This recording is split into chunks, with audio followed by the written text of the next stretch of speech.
Bonjour. Franck me faisait une remarque que j'ai trouvée intéressante et sur laquelle on peut un peu réfléchir ensemble. Il disait, mais pourquoi c'est presque aussi difficile de parler de Dieu, etc., que de parler de sexualité en société. J'ajouterais, de politique, c'est pareil, hein.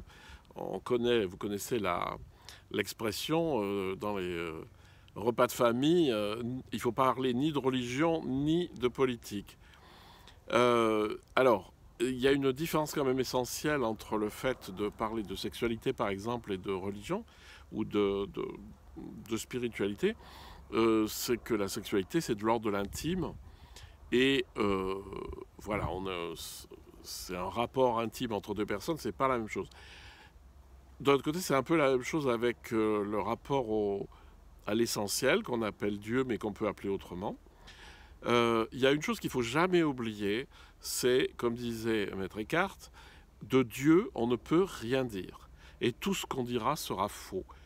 Pourquoi ? Parce que la réalité de ce qui fait la source du monde, de ce qui est la source de tout ce qu'on observe, etc., est totalement inconnaissable pour nous, dans le sens où on ne peut pas le saisir comme n'importe quel objet du monde. Et qu'est-ce qu'il faut faire dans ces cas-là ? On est obligé d'utiliser du langage, mais le langage, chaque fois, il réduit. Vous pouvez parler de Dieu, de la source, de l'énergie primordiale, de l'univers, de je ne sais pas quoi. Vous pouvez toujours trouver des tas de mots. Dès que vous utilisez des mots, vous rentrez dans des opinions théologiques.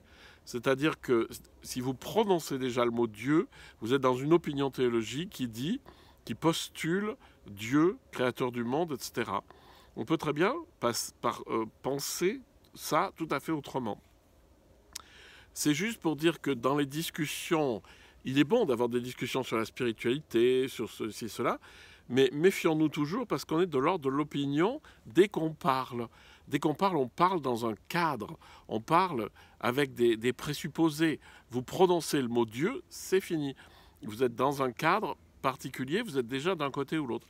C'est pour ça qu'il y a des questions qui sont qu'il faut éviter absolument de les poser et puis d'y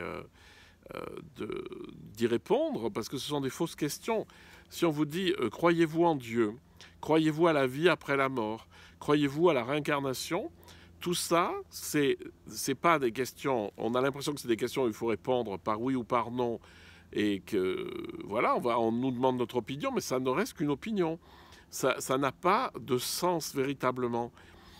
Après, si on commence à discuter intimement avec quelqu'un, et puis qu'on discute, et puis on dit oui, moi, ça m'intéresse quand même, la démarche spirituelle, et puis de chercher un peu ce que les religions appellent Dieu, ou comment est-ce qu'on peut dire tout ça. Là, oui, c'est très bien.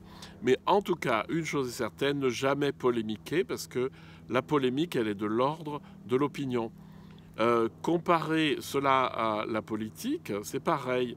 C'est-à-dire que de l'histoire du repas de famille, si on commence à discuter politique, chacun va défendre son opinion politique et ça finira en pugilat. Et tout ce qui est polémique est à oublier au niveau spirituel. Si on est dans la polémique, on n'est plus du tout dans le spirituel. On peut être dans l'échange, on peut être dans comment tu ressens, voilà, quelles sont tes représentations, etc. On peut vraiment être très à l'écoute de ce que dit quelqu'un et puis lui partager nos questions et puis la manière dont on voit les choses, mais qui sont toujours imparfaites. Et donc l'idée, c'est surtout, bien sûr qu'on peut parler de religion, de spiritualité, de mystique, etc. Mais il faut être très attentif à ne pas tomber dans des opinions qui s'affrontent.